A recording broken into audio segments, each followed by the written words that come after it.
Welcome to Church Without Walls. I'm John Kirkwood, and this is my sidekick. Thumbs up. Poe. Today's a really important show, message, sermon, whatever you want to think of this. It's just people gathering together who aren't in church, who don't believe in a church with brick and mortar, who want to be comfortable, maybe curled up with a plug or a blanket, hot cup of coffee, a toasted English muffin or bagel. And they have spiritual curiosities and they want to talk about it. Maybe you're on a journey from deconstruction, reconstruction, whatever word you feel comfortable with. You're on a spiritual journey and you want to feel safe to entertain your questions, your doubts. This is the place, or one of the places, not the only place. But yeah. Do you want vanilla or caramel? It's always caramel for me. Caramel. I mean, I'll do a vanilla in the case that we're out of caramel. I'm a caramel person too. But today we're going to talk about something important. It's been a frequent refrain of our show because I've seen how much damage it does. But when the Bible isn't enough, I think modern Christianity has made too much of the Bible, and it costs people their faith and more often than not lately. We're seeing an exodus from the church, and some people try and blame it on the church's relationship to science or the church's relationship to patriarchy or to bigotry in our sexual ethics. Really, all these things lead back to what we make of the Bible. And have we made too much of it? Have we turned it into an idol? And so we're going to look at that today from a quote from Francis Chan on one of his latest TikToks, but also in a real world, without mentioning names, a man who has left the faith because the Bible wasn't enough when he had questions. So that and more, stay with us right after this.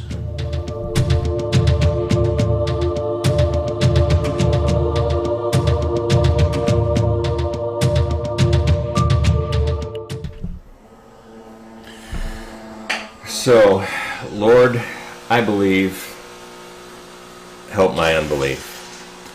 That's our prayer this morning. That's about the only prayer you're going to hear on this show because we welcome atheists, agnostics, nuns, duns, searchers, people who are just curious. You're welcome here, and we don't want to make you feel uncomfortable. I happen to be passionate about Jesus Christ. That might not work for you.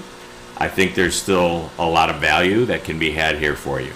I think we'll find a lot of places where we might agree, to your surprise, and maybe not too many places where we disagree, but how does that work in the long run? Today, when the Bible isn't enough, I've chosen this topic because of a conversation I had this week with a couple of friends, and also, thank you. Also a TikTok from the pastor Francis Chan, the spiritual leader Francis Chan. And I almost want to start with that. So let's start with the TikTok of Francis Chan talking about this generation and how relative or wishy-washy we are about where we find truth. Now, this is something that I would have even taught in the past, that I would have embraced in the past, I would have liked, loved, shared, and I want to show you its weaknesses after we consider it. But to start, let's just hear from the good man. I want to tell you guys a secret. I'm Chinese. I know, it's blowing your minds right now. About 5'9", and I'm Chinese. Now, what if you walk out these doors and go, I don't believe him. I think he's a 7 foot, 300 pound Nigerian. And then someone else walks out and goes, no, I think he's about a 4-foot Irishman. And you have this discussion outside. No, I think Francis is Nigerian. I think he's Irish. I think he's 300 pounds. I think he's 4 foot tall. And then someone comes along and says, you know what? You're both right. As long as you believe it in your heart.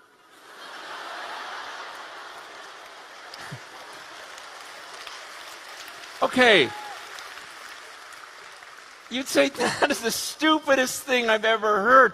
Well, that's exactly what your generation does with God. I think he's like this. I think he's like this. Well, I believe this in my heart, and I believe. Wow, that coffee maker's really loud. But there you have it. You have Francis Chan, and he makes an analogy. And let's take it apart for a moment. First, he says who he is. It's an identity. He gives a height and an ethnicity, right?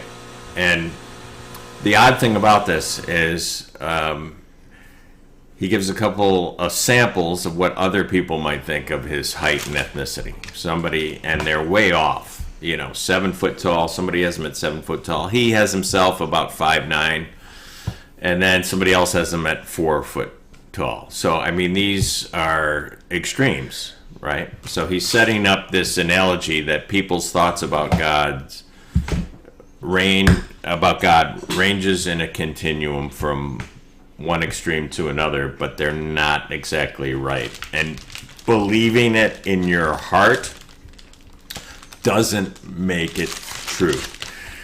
Now, every analogy can be picked apart, and for the most part, that's true. I could believe in my heart that gravity will be suspended if I walk off the roof of I still call it the John Hancock because I'm a real Chicagoan, or the Sears Tower, or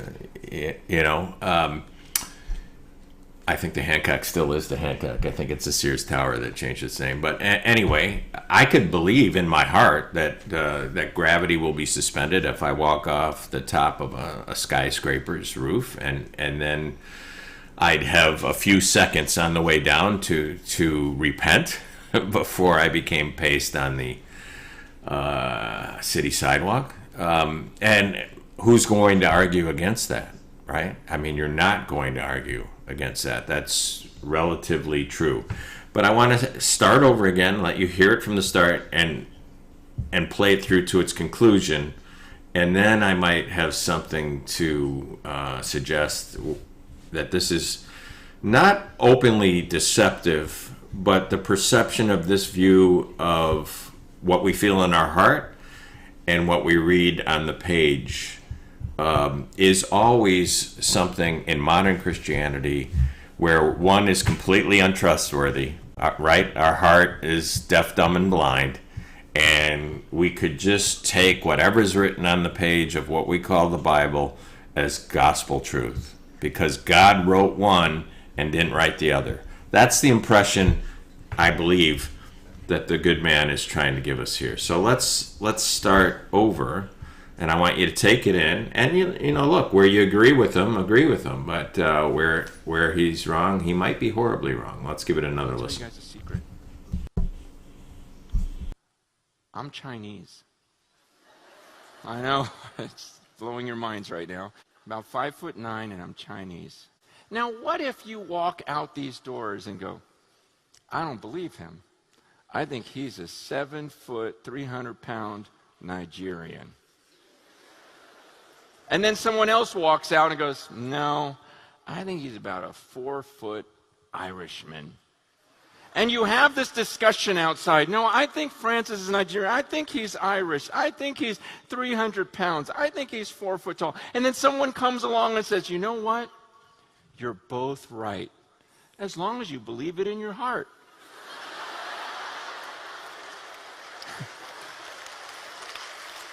Okay. You'd say, that is the stupidest thing I've ever heard. Well, that's exactly what your generation does with God. I think he's like this. I think he's like this. Well, I believe this in my heart, and I believe this in my... Okay, well, everyone's right. Whatever you think about God in your mind is right. That doesn't make any sense. God says to Moses, I am who I am. He did not say, I am whatever you think I am. Whatever you feel in your heart is, no, I am who I am. He describes himself. He says, and I'm a holy God. In fact, no human being could even look upon me and live. And all the evangelicals said amen. I don't want to belittle this. This is the modern view, and it's the modern view not only of God, but of inerrancy and of the power of the Bible. And here's some of the presuppositions that go into that are a little bit faulty. First of all, I don't like that he puts it all on this generation. And that sounds like the old curmudgeon that, back in our day, we had a firm grasp on who God is. Did you, Francis? Who's admitted, just in the past few years that he had a completely wrong view on the Eucharist for his whole Christian life until recently, and until reading the early church and finding out that it was the center of Christian fellowship and not just some side thing that we do once a month or something like that. So, but here's the curious thought, right? The heart, and if you chart this video, you find out that the heart, the human heart, or our mind, and this generation, what are you, Generation Z or something? Generation Y me? I don't know what you guys are, but this generation apparently are really stupid. This generation's really stupid, and your heart is really stupid. The implication is, old time rock and roll. Old time religion had it right, and you kids, and anyone who thinks with their heart or mind has got it wrong. Now, here's the funny thing. He uses an example of height and weight and ethnicity. And you're not Chinese, Francis. Take any DNA test you want. There's very few people that live in this world today that are homogenous ethnicity. Now, am I picking at, picking at an ad here? Maybe. But he picks something, too, that 72%, it's said about 72% of people lie about their height and weight. Men say they're a little bit taller than they are and weigh a little bit less. I'm going to get into women who, if they're even willing to talk about their weight. But so he uses this height and weight and ethnicity thing as an analogy, right? But let's face it, height and weight and ethnicity, those are testable things. You can get on a scale at a doctor's office, and we get a pretty good idea that the scale might be more truthful than what your driver's license says. We can measure your height. It's almost an exact science, right? And we get smaller as we get older. So maybe Francis Chan was 5'9" in his high school basketball, intramural basketball picture or something. Maybe he's not quite 5'9" now. But it's just funny to me that he uses these parameters that are completely testable, including ethnicity. You could spit into a tube and mail it in, and a month later find out, for the most part, your general makeup and from where it came hence. Can you do that with God? According to Francis, you can if you read the Bible. Now, here's the funny thing. Let's look at his generation or any generation previously and their thoughts about God from just using the Bible. Is it a cohesive unity? Are they all agreed upon that? Or do Calvinists order the burning of Servetus? Because they can't quite agree on it. Right? Have there been wars? Have there been church splits? Have there been denominations formed because everyone agrees about the God that we read about in the Bible? Have you been to a Bible conference? Have you been to a pastor's conference? Have you watched any YouTube videos where Multiple Christians are on the stage expressing their views of God, and do they seem harmonious to you? So I think the picture here is a little bit rosier than Francis is painting it, maybe with rose-colored glasses. I don't think quite as cut and dry as he makes it, but that's another thing that evangelicalism tries to force, right? There's only two options. You can trust your heart, which is deceitful above all things and desperately wicked. How do I know that? Because the Bible tells me so. You can trust your heart, or you can trust my interpretation of this ancient book. That's what Francis Chan is saying to us, right? The book, if you want to look at the book, says you might be getting that out of order, because first of all, is God that inept that his whole communication with the human race is contained in a book that most people haven't had access to, or haven't had enough education to understand? Is God that inept? I mean, if we're talking about great communicators, then basically Steve Jobs is a much better communicator than God. Because Steve Jobs can hand something to everybody in the known world right now. I'll hold mine up, right? And it could speak to them in their own language, right? They could find it. It could make sense to them in their own language. They could have it at any point. It's updated, thoroughly updated as it goes on. Is God that inept that he'd write his original transcript to the human race on paper that would be obsolete in 50 years and have to be copied by people who make mistakes? Is he that inept that he'd only appeal to a small group of people who know Greek or Hebrew and then wait for 1,000+ years to have it translated into other languages, and wait for the technology of glasses to allow older people to be able to read it, or people with bad eyesight, or wait until the world went from about 1% literacy to 99% literacy? Is God that inept a communicator? Does the Bible even say that?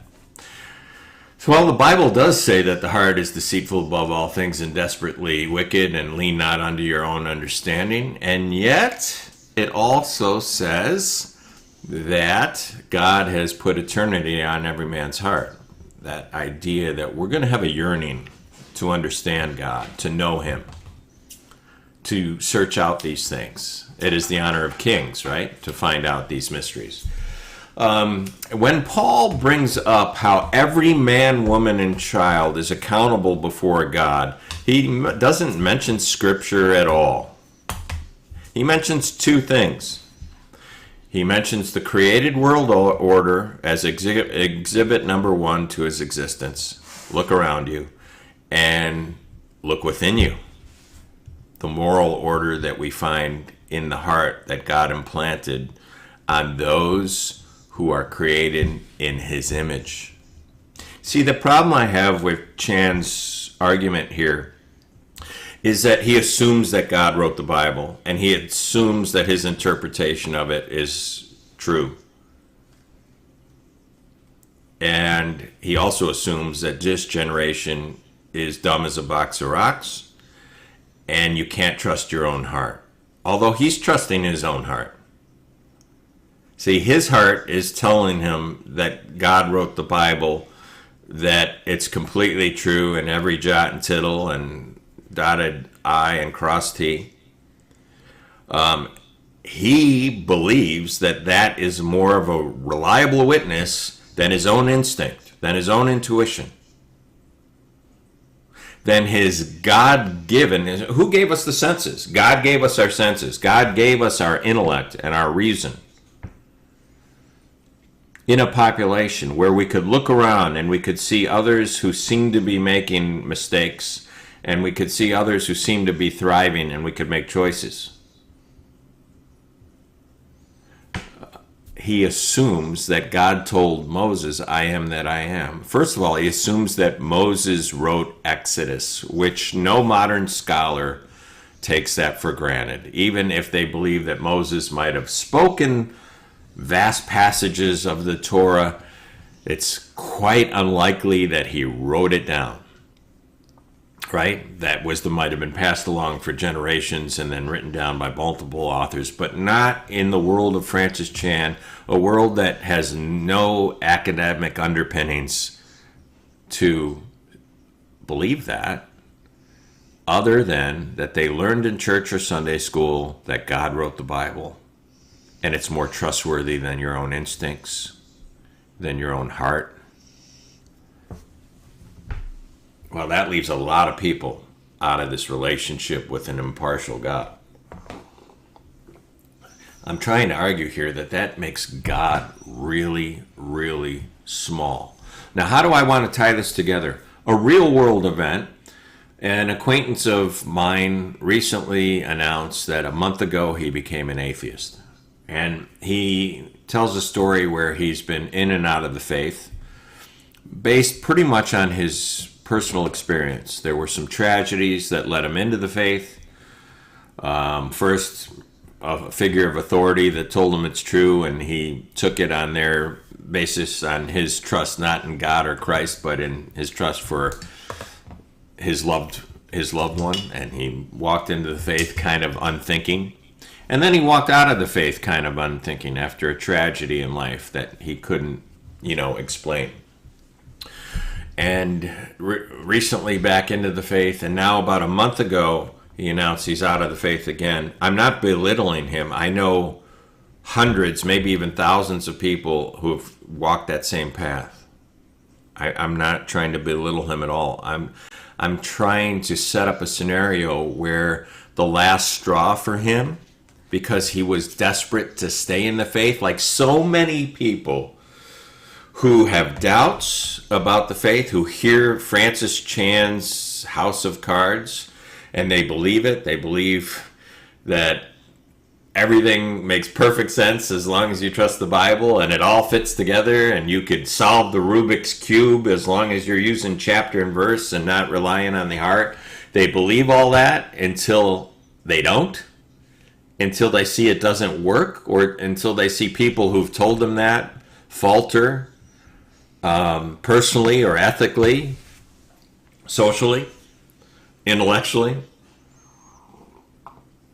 It works until it doesn't. It's a house of cards that looks beautiful until the storm comes, and that storm might be a personal experience, or it might be a question that they've had on their heart, and they take it to people they love and respect, and they don't get an answer back that's worth holding on to. And this is what happened to my acquaintance. I'll call him my friend because I don't like calling people acquaintances, but I've never really met him other than online, and my heart does break for him because he's been through a lot. He's been through a lot of turmoil, and I feel for him. And if I saw him, the first thing I'd do is hug him and then listen. But he basically said that he was so desperate to stay in the faith, he reached out to some apologist friends of his. And these guys aren't slouches. These guys who spend their time reading all the apologetics books, studying their Bible, so they can answer questions like the ones he asked them about, like the resurrection. And their first instinct was to go to the Bible to prove the resurrection. And first of all, you've got a big problem if you think the Bible proves the resurrection. Because the first thing that somebody's going to do is YouTube it, and they're going to find out how much later these accounts were written than the actual event. And they're going to find out that there's discrepancies and there's contradictions, and that it doesn't quite fit together like a perfect history. And they're going to see all the people shoot holes in the testimony of people. And you know why this is going to be easy to do? Because modern apologetics believes something that no one prior to the Enlightenment ever believed, and that is that you could prove God and that you could prove the resurrection. And when you believe that, there is absolutely no room for mystery or for faith. You're actually killing somebody's faith or opportunity for faith when you make Christianity into mathematics. When you say, oh yeah, there's a formula. Matthew plus Mark plus Luke plus Paul equals, the Beatles of the New Testament, John, Paul, and that equals absolute truth, gospel truth, and there you have it. It proves that Jesus was resurrected. Well, most of the reason people fall away from this is because the church and the apologists, modern apologists who believe you can prove this thing and there's no room for faith, have oversold it. They've oversold, how reliable the texts are. They've oversold percentages, all kinds of things. When you get into these books and you start seeing what they say, and then you look at the text and you say, that's not what it's saying, you see that these are more salesmen than they are apologists. And you start to have a trust issue. You start to say, wait a minute, this guy sounds like he's trying to sell me Fuller Brush, or he's trying to sell me a used car, more than somebody who's sharing something that he's been convinced of. It gets very shady very quickly. But I want to say something that is virtually inarguable. I would not have taken him to the Bible to prove the resurrection. I think that's the biggest mistake Christians do. I think it's the biggest mistake apologists do. I don't think the Bible proves the resurrection. I would say just the opposite. I would say the resurrection proves the Bible in a sense. I don't want to use the word prove. I would say the resurrection, or the implication of something miraculous, gives credence to why we have a Bible, to why even people know what the Bible is, to why it's the best-selling book in world history. And see, this is a different approach. This is not saying this Bible proves Jesus, the incarnation, the resurrection, the ascension, all that. Then if someone could pick apart the Bible, all that goes away. That person's faith is lost. But when you tell the story the way it happened, which was the Bible didn't make Jesus. Jesus made the Bible. Now, when I say this, I have to tell you something. Prior to Jesus, there was no Bible. And you say, well, wasn't there Hebrew scriptures? There were Hebrew sacred texts. They weren't all put together. There wasn't a canon of Hebrew scripture until after there was a New Testament canon. The Jews didn't feel the need. So there were sacred texts. Some of them are in our modern Bibles. Some of them are not. But there were sacred texts that the Jews held. And they were in scrolls, and there was not one cohesive, agreed upon canon, not till after the New Testament was collected. But let me say this about the Hebrew scriptures, because I think it's wrong that we call it the Old Testament. That's insulting to the believing Jew right now. Let's just talk about these, what we call the Old Testament. Let's talk about the Hebrew scriptures.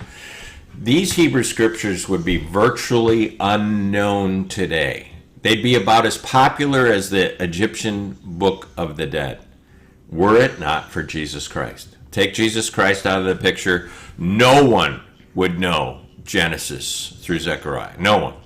Absolutely no one. You know why? Because at the time, no one knew him.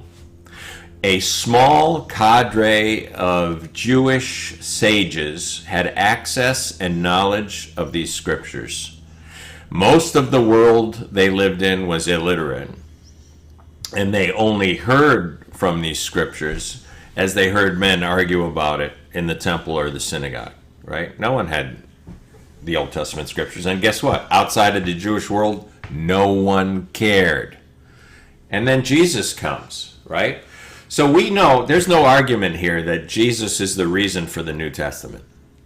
If Jesus didn't come or didn't exist, there is no New Testament, right? The New Testament is multiple stories about Jesus, his words, his life, his works, his desires, commentaries on Jesus.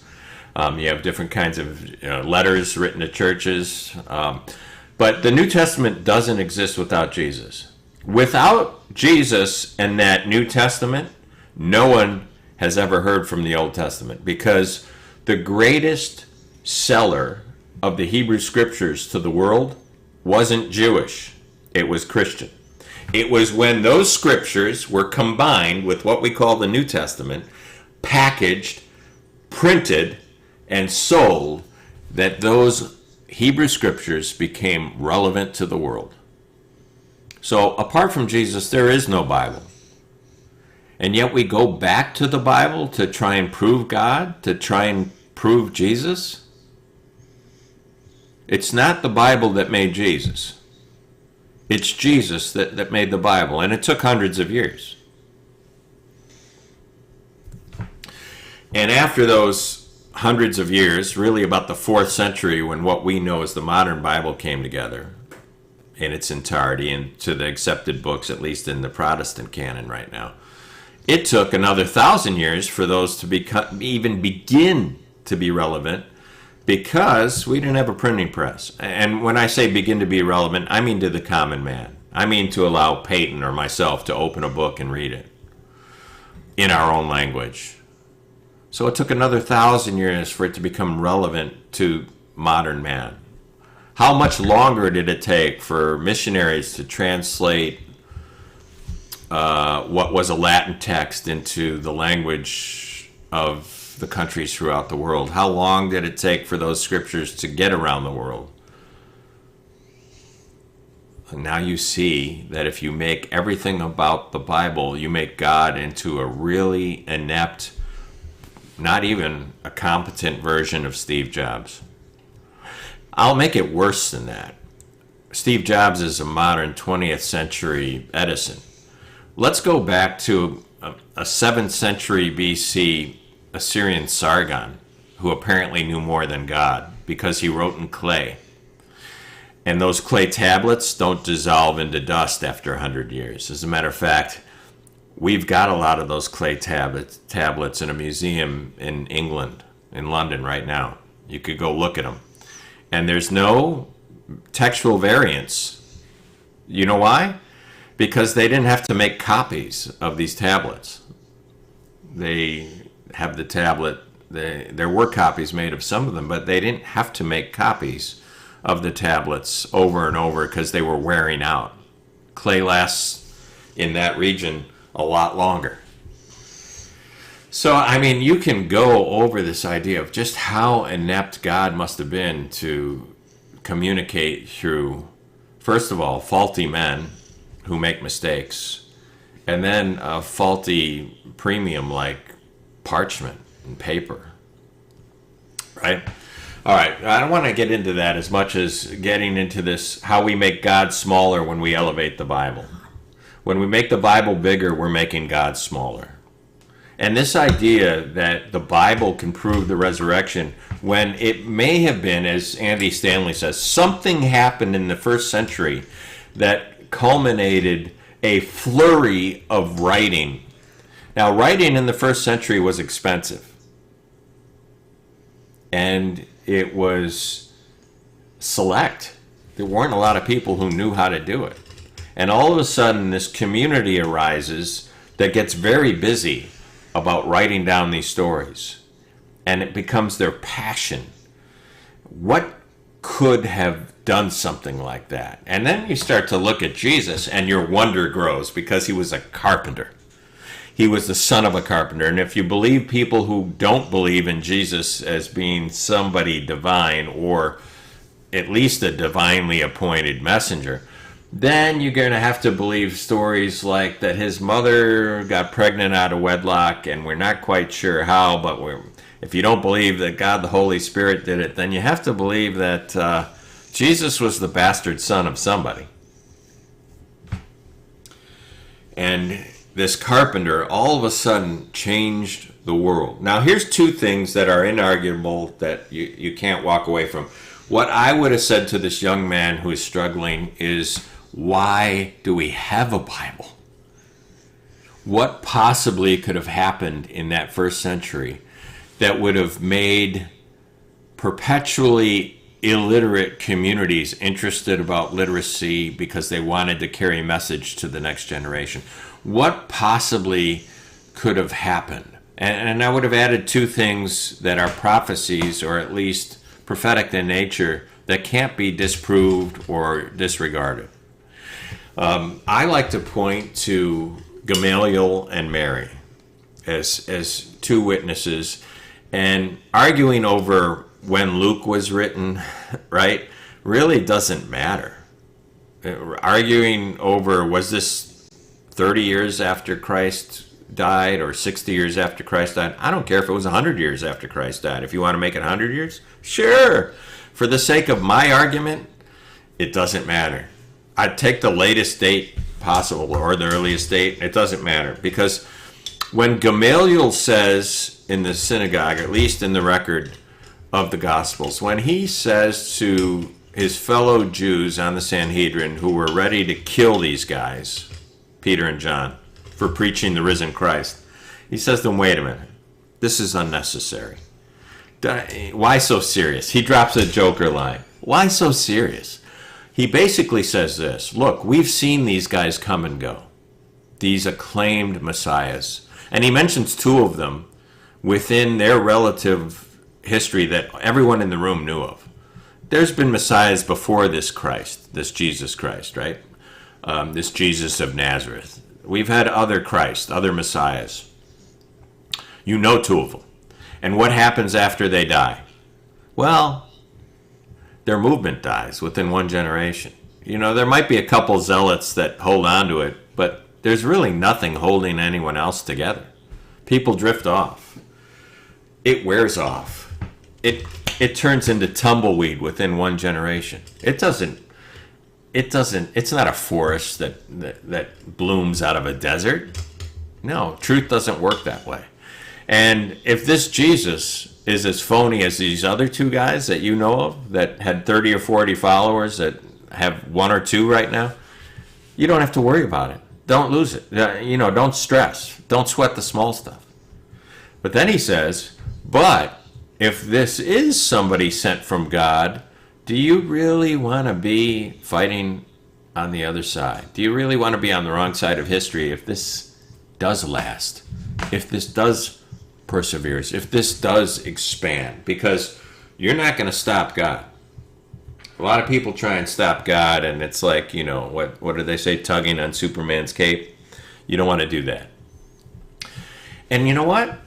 Let's just pretend this was a story. It has some relative truth to it. And even my atheist friends, when they try and dismiss Christ as just a legend, I'm all for talking about Jesus as a legend. I love talking about Jesus as a legend because there are other legends out there that we can compare him to. But there is no comparison. There's no comparison between Jesus and, as much as I love Zorro, another Jesus-like figure, there's no comparison between Jesus and Zorro. There's no universal appeal between Jesus and Robin Hood. These are local stories that are embraced and maybe shared worldwide and sell a few tickets at a movie or sell a few books when a new twist is taken upon it. But these guys don't compare to Jesus. So it makes the heart wonder. And that's really what we should be doing to people who are struggling, not trying to show them a magical mathematical formula that you can surmise if you look closely at Matthew, Mark, Luke, and John. Now, the reason the Bible is valuable in this case is it points us to Jesus, but Jesus is the reason. Jesus produced the Bible. The Bible didn't produce Jesus. So, talking about Jesus as a legend, if that's where you want to start with your atheist friends, yes. Yes, please. I'm there. And I don't have to leave that because there's enough mystery and imagination in this carpenter, this illiterate carpenter from the first century turning the world upside down. Right? Like today is a Sunday. How many churches, how many buildings are dedicated to other legends around the world? I don't know. How many people groups go out every Sunday morning in their best clothes and give money to support a building and a system, a ministry system that talks to you about Zoroaster or Thor? Now, I know if the latest Marvel movie's out, there'll be people who go, they'll do it one Sunday. They'll go see it for one Sunday or maybe two. But they don't devote their lives to it. They don't devote reading through Homer's Iliad every year, right? There's enough here to make you go, wow, maybe Andy Stanley's right. Maybe something happened in that first century to make this magic happen. And I haven't even gotten to Mary yet. So we've got Gamaliel, we've got the mystery of the Bible itself. But now we have Mary, who is supposedly this woman who was wronged by a Roman soldier or maybe an illicit affair before she was married, and then Joseph took her in. We've got this boast of the mother of the Christ, right? Who says, from this moment on, all generations will call me blessed. Do you know the name of Buddha's mother? Do you know the name of Muhammad's mother? How about Joe Biden's mother or Donald Trump's mother? Is it a household word? Do people around the world sell a potato chip that looks like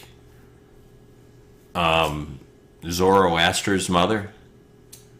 Or do we find statues bleeding or crying or oil spills, and we take it as a moment, rightly or wrongly, to remember this woman who said, from this moment on, all generations will call me blessed. Blessed Mary. Now that came true. There's no argument. You may argue as to how it came true, but you can't argue that it came true. And that boast, that little big prophecy, to me, is something I would have shared with this guy. I would have said, look, I can't prove to you that Jesus rose from the dead. Can't. That's impossible, right? We can't prove it to you because it's not like the weight of Francis frickin' Chan. I can kidnap Francis Chan, put him on a scale and say, liar! I could measure his height and say, you're 5'7.5", you son of a... We could do a DNA test and find out that, yeah, he's mostly Chinese, but there might be a little Nigerian and Irish in him, because I can't do that with the resurrection. We can't prove the resurrection. God obviously didn't intend it. He left room for mystery. He left room for faith. That's another magical thing about Christianity, is true Christianity, not the modern crap that you heard from Francis Chan, not the gatekeepers of apologetics that say you can add these numbers together and get undeniable truth that Christ rose from the dead. No, it's never meant to be that. But real Christianity is a system built on faith. Since the Enlightenment, though, we've lived in the shadow of proving everything. And so modern Christianity is all about proving something. I simply would have appealed to this fellow and said, look, there's enough here for me to go, wow. And forget about the resurrection for a second. I would have said this to him. I would have said, start with Jesus as a human being. Because he's dismissing Jesus. He's dismissing everything about Jesus because he doesn't have proof that Jesus is the Son of God. Fine.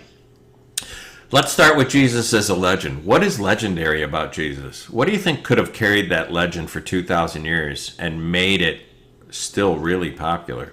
And something people devote their lives to, something people argue about, something that not only believers but atheists devote their lives to.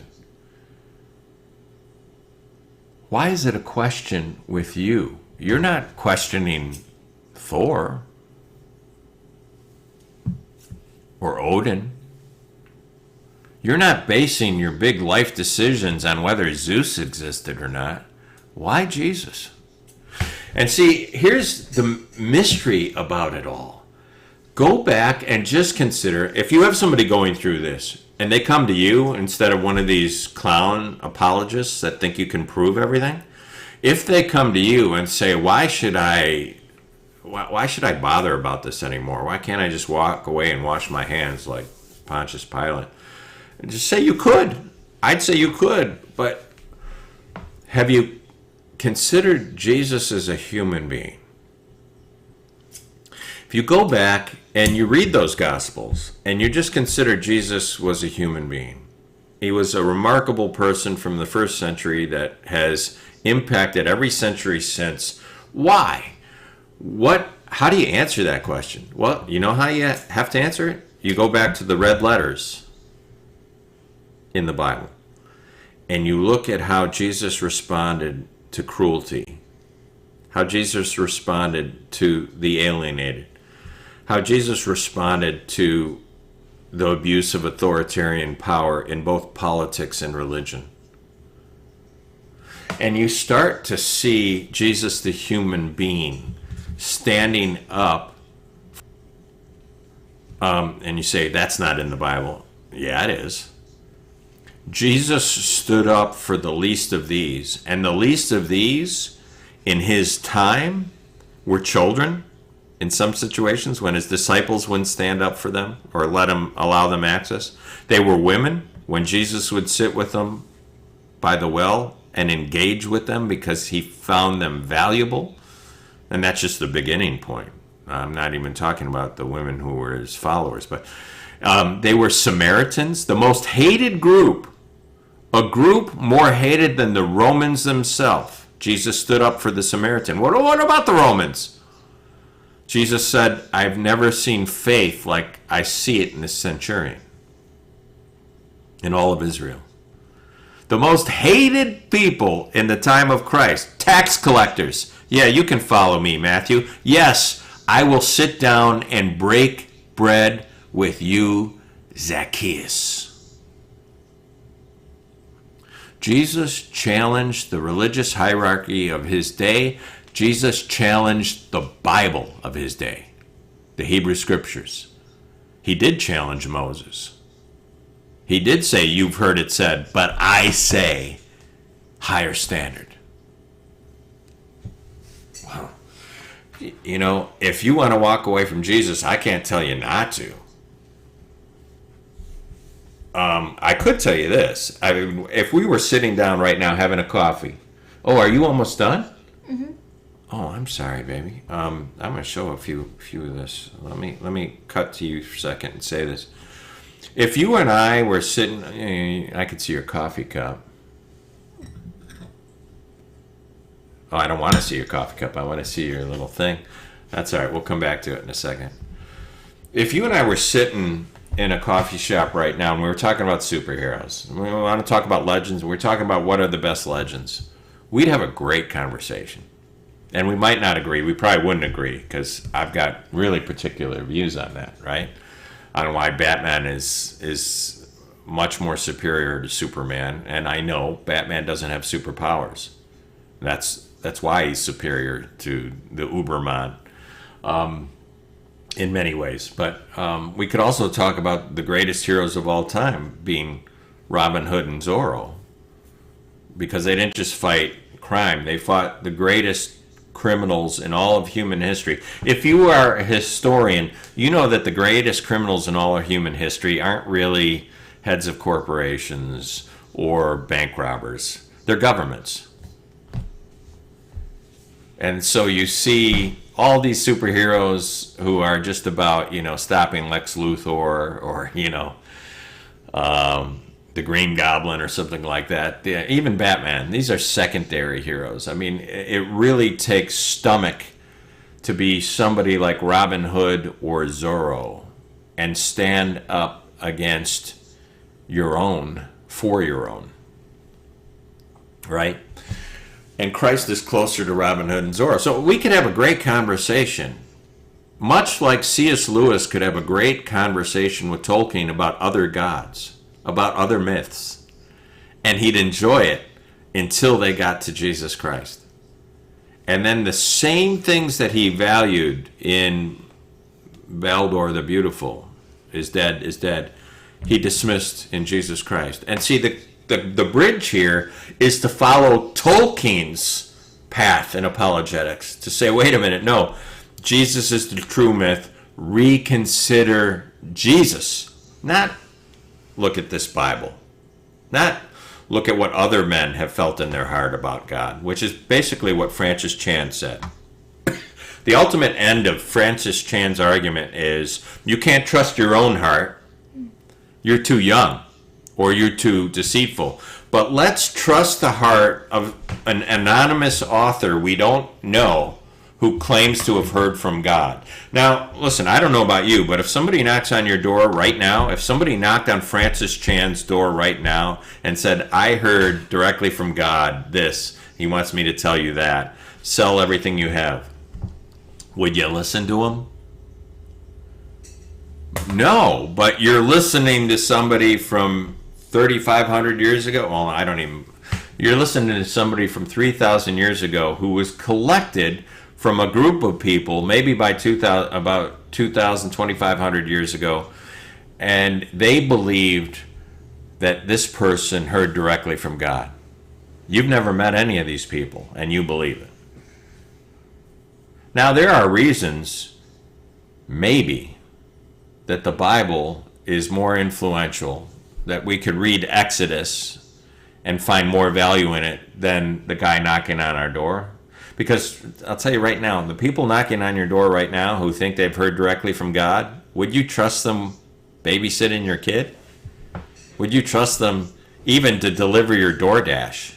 I mean, I don't think I'd eat the food if they were an Uber Eats driver and brought it to me. I'd need a little bit more substantiated proof. But see, Francis Chan is setting up a false dichotomy. It's not the heart or the scripture, because it was hearts that put together that scripture, that wrote it, that collected it, that collated it, that translated it, that said this is in and that's out, that preach it in a particular shade of gray, pretending that it's white. So no, Francis, you can't tell me that I can't trust my own heart, but I should trust yours. Maybe I shouldn't trust anybody's heart, and I should be an honest skeptic until I get better information. But you're asking me not to trust my own reason and senses, whom your own book says were given to me by God, who created me in his image.